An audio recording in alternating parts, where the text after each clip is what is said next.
Hello viewers, আসসালামু আলাইকুম। আজকে আমি আপনাদের সাথে শেয়ার করতে যাচ্ছি একটি ব্রেড দিয়ে তৈরি করা রেসিপি, এবং আমার আজকের রেসিপিটির নাম হচ্ছে ব্রেড খাজা বা সুইট ব্রেড, যেটা আপনারা মাত্র 5 থেকে 10 মিনিটের মধ্যেই খুবই চটজলদি তৈরি করে ফেলতে পারবেন। আশা করি আপনাদের ভালো লাগবে।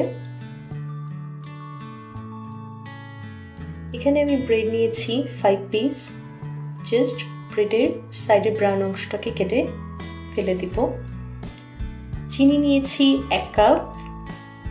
এখন একটি ছুরি দিয়ে ব্রেডের চারপাশের অংশটা কেটে নিচ্ছি এবং ব্রেডটাকে স্যান্ডউইচের শেপে কেটে নিলাম।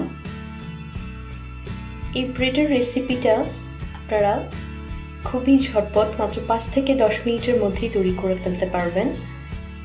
বাসায় কোনো মেহমান আসুক, কিংবা বিকেলের নাস্তায়, কিংবা বাচ্চাদের টিফিনে এই খাবারটা জুড়ি নেই। একবার ট্রাই করে দেখবেন নিশ্চয়ই। কেটে নিলাম সবগুলো ব্রেড। এখন জাস্ট ব্রেডগুলোকে আমি ডিপ ফ্রাই করব।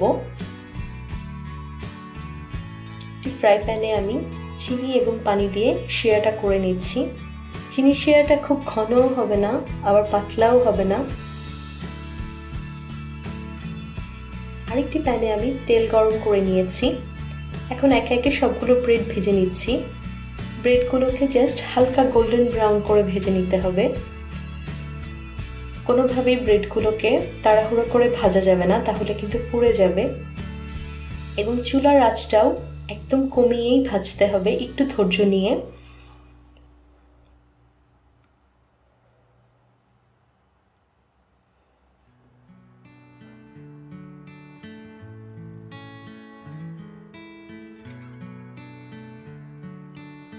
একে একে সবগুলো ব্রেড আমার ভাজা হয়ে গেছে।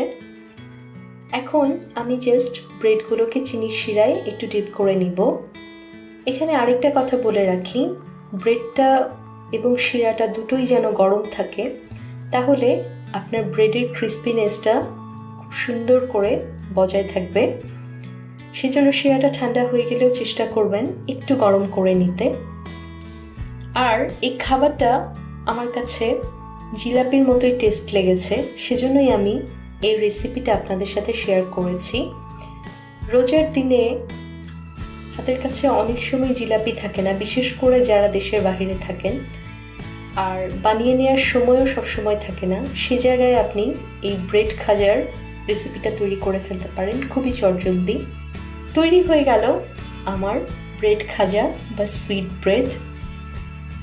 আমার আজকের এই রেসিপিটি আপনাদের কাছে কেমন লাগলো আমাকে জানাতে ভুলবেন না, এবং প্রতি সপ্তাহে নতুন সব রান্নার রেসিপি পাওয়ার জন্য আমার চ্যানেলটি সাবস্ক্রাইব করে সাথেই থাকুন। আল্লাহ হাফিজ।